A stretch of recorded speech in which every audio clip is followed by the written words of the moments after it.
વડોદરા શહેરની પાલિકાની હદમાં સમાવિષ્ટ વેમાલીની સુવિધાના અભાવ મામલે રહીશોએ વિરોધ કર્યો હતો। રોડ રસ્તા પાણી સ્પીડ બ્રેકર જેવી સુવિધાઓથી વંચિત રહીશોએ ચક્કાજામ કર્યો હતો અને વિકાસ નહીં તો વોટ નહીં અને લોકોને જગાડી અને તંત્રને આંખો ઉગાડવાના અંગેના પોસ્ટર બેનરો સાથે વિરોધ પ્રદર્શન કરવામાં આવ્યું હતું। વેમાલી ગામ કોર્પોરેશનમાં સમાવિષ્ટ કર્યા બાદ પણ પ્રાથમિક સુવિધાઓથી વંચિત છે। એ દરમિયાન રવિવારે રહીશોએ સમા સાવલી રોડ પર ઉતરી પોતાનો અવાજ તંત્ર સુધી પહોંચે એ માટે ચક્કાજામનો પ્રયાસ કરી વિરોધ કરવામાં આવ્યો હતો। વેમાલી ગામના લોકો દ્વારા ભારે સૂત્રોચ્ચારો કરી અકસ્માત અટકાવવા સ્પીડ બ્રેકર શા માટે લગાવવામાં નથી આવતા, વિકાસ નહીં તો વોટ નહીં અને લોકોને જગાડી અને તંત્રને આંખો ઉગાડવા અંગેના પોસ્ટર બેનરો સાથે વિરોધ નોંધાવ્યો હતો। 1.5 વર્ષથી મુખ્ય રસ્તો ન હોવાથી લોકોને હાલાકી પડી રહી છે। આગામી દિવસોમાં સમસ્યાનો ઉકેલ નહીં લવાય તો ઉગ્ર વિરોધની ચીમકી ઉચ્ચારવામાં આવી હતી। જ્યારે સોશિયલ મીડિયાના માધ્યમથી મુખ્યમંત્રી અને પ્રધાનમંત્રીને સમસ્યાઓ બાબતે ડિજિટલી આવેદનપત્ર પાઠવવામાં આવ્યું હતું। વિસ્તારમાં રહેતા ભાજપના જ કાર્યકર્તાએ કહ્યું હતું કે અમારા પક્ષ તરફથી કોઈ સપોર્ટ ન મળતા આજે વિરોધ કરવાની નોબત આવી છે અને આગામી સમયમાં ઉગ્ર આંદોલન પણ કરવામાં આવશે। મને મીડિયાના માધ્યમથી સારું કહેતા પણ શરમ આવે છે કે ચૂંટાયેલા સ્થાનિક કાઉન્સિલરો 4 વર્ષ પૂર્ણ થઈ ગયા ને હવે માત્ર 10 જ મહિનાનો એમની પાસે સમય છે, પણ એમને ક્યારેય એવી તસ્દી નથી લીધી કે અમે પબ્લિકને આ વિસ્તારમાં જઈએ અને એમની નાની મોટી સમસ્યાઓને સમજવા માટેનો પ્રયત્ન કરીએ, એમના કાર્યોને પૂર્ણ કરી આપીએ। એ આ વિસ્તારમાં આવવા માટે તૈયાર નથી અને સાલી સૌથી દુઃખદ બાબત તો એ છે કે જ્યારે ઇલેક્શનો આવે છે ત્યારે આવા નિષ્ક્રિય લોકો એકબીજાના જબ્બા પકડી જૂથબંધી કરી મારો તે સારો એમ કરી અને મેન્ડેટો પાર્ટીના મેળવી લે છે અને આ વિસ્તારના નહીં પણ સમગ્ર વડોદરા શહેરના નાગરિકોનું ભાવિ 5-10 વર્ષ પાછું લઈ જાય છે। મારી આપને વિનંતી છે કે વેમાલી વિસ્તારની અંદર ગરીબ માણસો જેમને આવાસના મકાનો મળેલ નથી તો સૌથી પહેલું આવાસના મકાનોની એમને ફાળવણી કરવામાં આવે।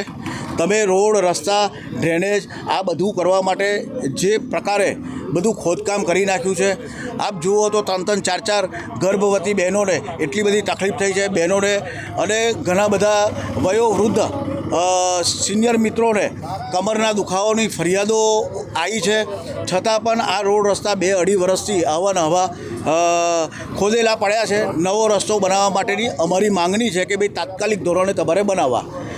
નંબર 3, પાણીની નવી લાઈન નાખવામાં આવી છે અને એના કનેક્શન માટે 8 થી 10 લાખ 11 લાખ 12 લાખ રૂપિયા કોર્પોરેશન તરફથી લેવામાં આવે છે। તો એના બદલે ભારતીય જનતા પાર્ટીના ચૂંટાયેલા પ્રતિનિધિઓ દરેક સોસાયટી અને દરેક ફ્લેટ ઉપર જાય જેમને આ કનેક્શનો લેવાના છે એમના 10-15 લાખ રૂપિયા ખર્ચાવા કરતાં 80-20ની સ્કીમોની અંદર તમામ લોકોને પાણીના કનેક્શનો આપવામાં આવે। પાણી વગર ટળવળતી આ પ્રજા જેના લીધે અમે છેલ્લા 6 વર્ષથી ખૂબ પ્રમાણમાં આંદોલનો કર્યા છે અને છતાં પણ આ ચૂંટાયેલા કોર્પોરેટરોની નિષ્કાળજીના લીધે આ વિસ્તાર આજે પણ પાણીની ખૂબ સમસ્યાનો સામનો કરી રહ્યા છે। અને સૌથી વધારે આપણે મારે કહેવું છે કે 30 મીટરનો રોડ સમા સાવલી રોડથી હરની તરફ જઈ રહ્યો છે, જે વુડાના નકશામાં છે, ટીપીના કોર્પોરેશનના નકશાઓમાં છે। એ રોડની વચ્ચોવચ આઈટીના હેડ વડોદરા કોર્પોરેશન સ્માર્ટ સિટીના મનીષભાઈ ભટ્ટ જેઓએ ટાવર બનાવવા માટે વાઈફાઈ ટાવર બનાવવા માટેની પરમિશન આપી, એમને રજૂઆત કરી જ્યારે બનતું હતું ત્યારે પણ 1.5 મહિના પહેલાં, છતાં પણ એ ટાવર ત્યાં આગળ ઊભું કરાવડાવી દીધું છે। પબ્લિકની વાત એ સાંભળવા માટે તૈયાર નથી। અહીંથી જે વાહનો આવે છે ને બહુ સ્પીડથી આવે છે ધુમાડ ચોકડીથી, અને જ્યારે સ્કૂલ અમારે જવાનું હોય વર્ધી લઈને છોકરાઓને તો બહુ તકલીફ પડે છે અને ગાડીઓ ધીમી પાડતા નથી અને વારંવાર સ્પીડ બ્રેકરોની બહુ રજૂઆત કરી છે, અમે સ્કૂલમાં બી કીધું છે તો એ છતાંય સ્પીડ બ્રેકરો બનતા નથી। પણ અકસ્માતમાં તો ઘણા થાય છે, ગાડીઓ પલટી ખાય છે અને બાઇકો હા લગભગ 3 વર્ષથી સાહેબ મેં 2 વાર બચ્યો છું। રિક્ષા મારી પલટી ખાઈ જાત, 2 વાર હું બચ્યો, એક વાર વરસાદમાં ને એક વાર રાતે મોડામાં। અંદરના રોડ સટા હાવ ભંગાર છે સાહેબ। જ્યારે પાણી આવ્યો હતો તારે મેં 3 દાડા મારી રિક્ષા બહાર મૂકીને ને ઘેરે ચાલતો ગયો, આ ઘૂંટણ સુધી પાણી હતો. વેમાલી વિસ્તારના લગભગ 50 જેટલી સોસાયટીના પ્રમુખ, મંત્રીઓ અને અન્ય જાગૃત નાગરિકો એકત્રિત થયા છે. એનું એક કારણ એ છે કે વેમાલી વિસ્તારનો છેલ્લા 5 વર્ષથી વિકાસ થયો નથી. કોઈ પણ પ્રકારની કોર્પોરેશનની સ્થાનિક સુવિધાઓ આપવામાં આવતી નથી.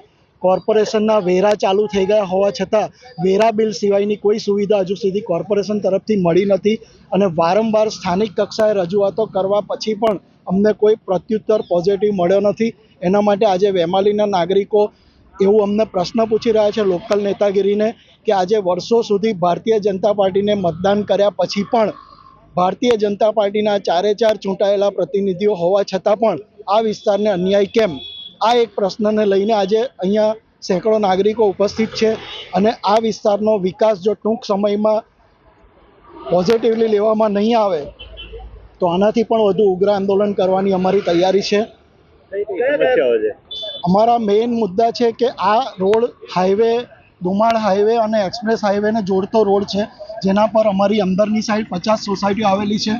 આ રોડ પર એક પણ બમ્પ કે સ્પીડ બ્રેકર નાખેલા નથી, જેના કારણે વારંવાર ગંભીર અકસ્માતો થાય છે અને સોસાયટીમાં અંદર જતા નાગરિકોને ખૂબ જ ભારે ટ્રાફિકના કારણે અન્ય સમસ્યાઓ સર્જાય છે. સેંકડો પ્રકારના પાર્ટી પ્લોટ પણ અહીંયા આવેલા છે, જેથી લગ્નગાળાની સિઝનમાં પણ અન્ય તકલીફો પડી રહી છે.